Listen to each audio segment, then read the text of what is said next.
Hello and welcome to the program. I'm Joke Rogers. Ugandan President Yoweri Museveni may resume signing off on death sentences after a long lacuna to help stem the wave of crime in the country. In a tweet on Thursday, Mr. Museveni, who has been in power since 1986, said he had been reluctant to sign off on death sentences because of his Christian background. He adds that being lenient is causing people to think they can cause harm and get away with it. Rights activists opposed to capital punishment have since condemned his comments. Other critics say the death penalty is not reformative or a deterrent, but revenge killing by the state. Death remains the maximum sentence in Uganda for a range of crimes, including murder, treason and defilement, but no executions have taken place since 1999. A prison service spokesman said there are currently 278 inmates on death row. Ugandans have complained of a surge in crime in recent years, especially around the capital Kampala in central Uganda. Militias in Eastern Democratic Republic of Congo are uniting in opposition to President Joseph Kabila. A senior UN official made this known at a news conference in Geneva. Chief of Mission for the International Organization for Migration in Congo, Jean-Philippe Chorzy, says they now have what seems like a coalition of various militia groups that seem to be coalescing on the political agenda. He adds that the Eastern militias have been hard to track, with constantly changing identities and areas of control. However, he declined to comment on remarks by Ugandan President Yoweri Museveni blaming the United Nations for preserving terrorism in the Congo.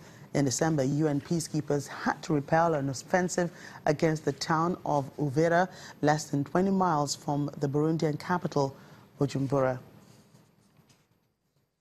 Well, after about a year in office, Ghana's President Nana Akufo-Addo says his country's economy is back on track. The president has been speaking about some of his economic achievements so far, especially his free high school efforts, which he calls a key step towards long-term job creation and modernizing the economy. As Ghana remains determined to wean itself off bailouts through sustained fiscal discipline and a battle against corruption, President Nana Akufo-Addo says his government spent the past year stabilizing the economy, including clearing huge debts while rolling out infrastructure such as schools and roads. He also highlighted his government's achievements in making secondary school education free for all, many steps towards building a more capable workforce to take the economy further.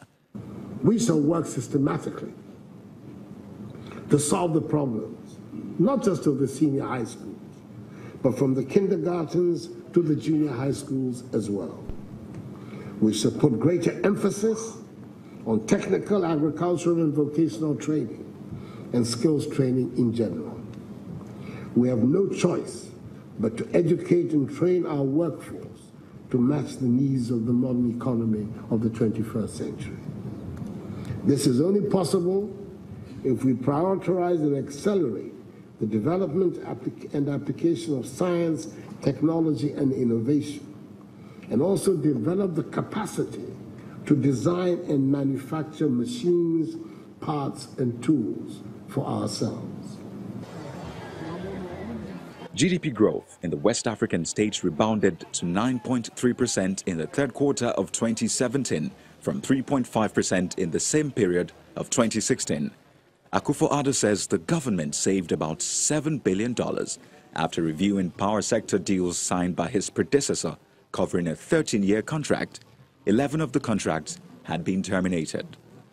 On the streets of Accra, the president got favorable reviews mostly for scrapping fees for senior high schools, but the residents want more. His achievement, free SHS, is in place. There are challenges, but if you take the step, you address the challenges. So definitely they will address the challenges. Free SHS, we have done it. Nurses training allowances, teacher training allowances. Now the biggest challenge is creating jobs for the youth to access. So on that score, I'll give him 8 over 10. When it's come to utility bills and other stuff, lights bills, and I think he has not improved on that is it's not good. But when we are talking of the SHS, you know, for this, I think from last year to this term, it's better because a lot of the parents are able to take care of their children to school because they are not paying the fees. Just a few years ago, Ghana's economy was one of Africa's most dynamic, but it was hit hard, starting in 2014 by a slump in global prices for its gold and oil exports. A fiscal crisis saw inflation and the deficits rise sharply and the currency fall. Akufo-Addo made several promises to turn the country around, including promises to improve sustainable agriculture by building a dam in every village to enable year-round farming. Former South Africa tribal homeland leader Lucas Mangope, who resisted apartheid, has passed on at the age of 94.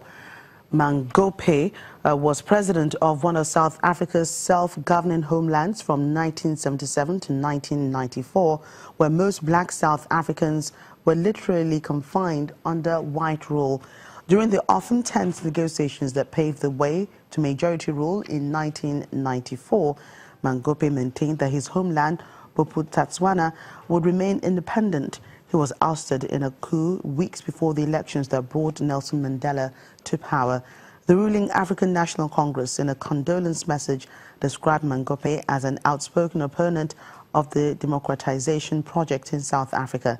During his lifetime, Mangope invited investors to his homeland and the gambling resort Sun City, a flashpoint for anti-apartheid protests.